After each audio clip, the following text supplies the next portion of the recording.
Well, it's Tuesday. It is? And if you saw Sunday's show, and if you didn't, shame on you, go watch it right now. Go watch it, yes. Yeah, but it was on our little experience of going out to find the ruins of Saltair at the Great Salt Lake. It was a lot of fun. Well, the first part was a little drastic. We got eaten by chiggers. Yeah. Yeah, and that wasn't so fun. No.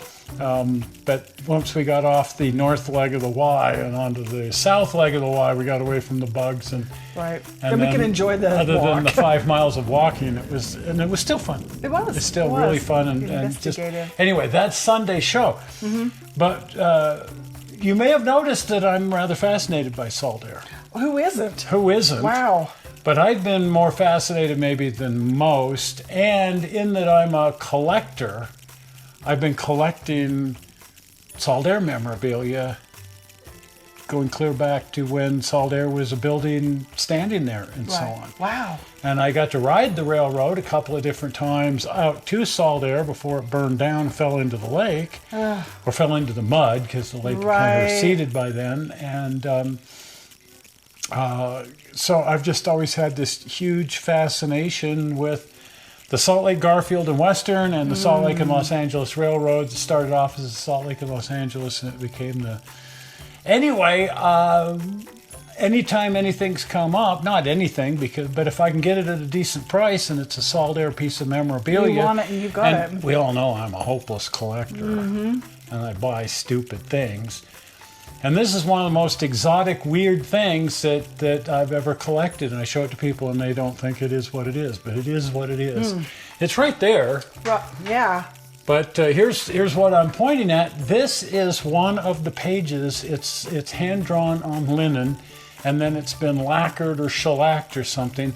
This is one of the construction plans from 1893. Oh, the first one. The very first one. Wow. And this is one of the hand-drawn. This just shows the ground plan and the arms going off that had the 1,000 dressing rooms. Oh, man. Because they had 1,000 private beach dressing rooms, each with its own shower. Right. And these big arms that you see extending off are the 1,000, and then they added to those over the years. And the central pavilion here, and you can see it only has one pavilion, where shortly thereafter they added another. This is 1893. This is one of the... That is just incredible. So to think that this was out at the job site, and people were using this as a reference, which is how it got a little bit dog-eared, and it's in mostly pretty good shape. But think if this could talk. Oh, I wish it could. Wow. But it's just, and it turned up, and a guy I knew had it, and it was there, and I bought it. Nice. And I bought it, and what a fine and unusual treasure that is. Right. So what a thing to have. Right. Talk about a connection to the original Saltair. Oh, man. And, you know, they teach it in school, part of Utah history, but they don't teach enough about it.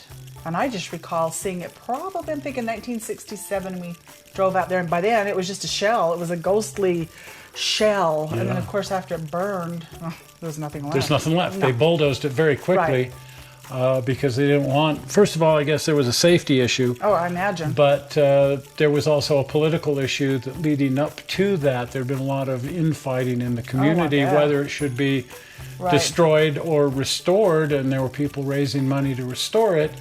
And one day a vandal got into it and...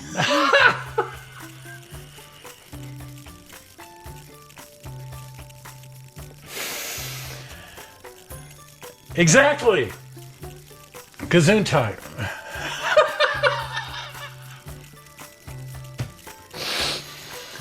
Are you ready to move on now? Huh?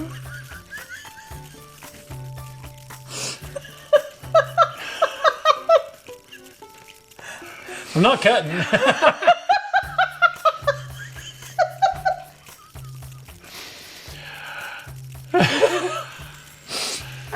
Okay. Okay. Anyway, now I lost my train of thought, among other things. It was controversial. That a lot of people in the community wanted it torn down, and all the politicians wanted it torn down because they thought that it was an eyesore to the community. Right, and I wanted them to fix it. You know, it's like when I went out there, it's like, why can't they make this work? and there was a whole people Save Our Saltair, SOS, and they were raising all this money to restore it. And one day somebody went out there with a torch and set fire to the whole thing, Well, and then it was gone. Burned how many times? I swore it was plagued by bad luck. Oh, it had burned many times. You know, but receding lake, that flooding 1970 fire. Oh, that was it. That was it. That was the end It of was it. done. There was nothing left. Right. Nothing left. They made sure that. Yeah. You know.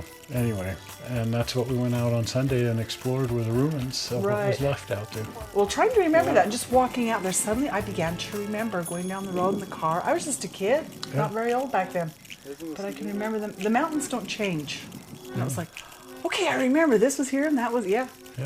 pretty cool. Pretty cool. Anyway, that was fun. That was Sunday's show. So go watch it. Right. And over there are the plans for the 1893 Saltair. Well, if you haven't been over to the channel, or if you need to sneeze,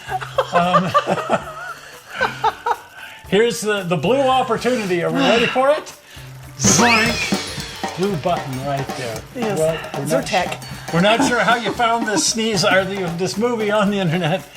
We hope you didn't find it boring, and we will see you here on Sunday as we screw around and do something new and interesting. With Kleenex. With Kleenex. Yeah. Bye-bye. Bye.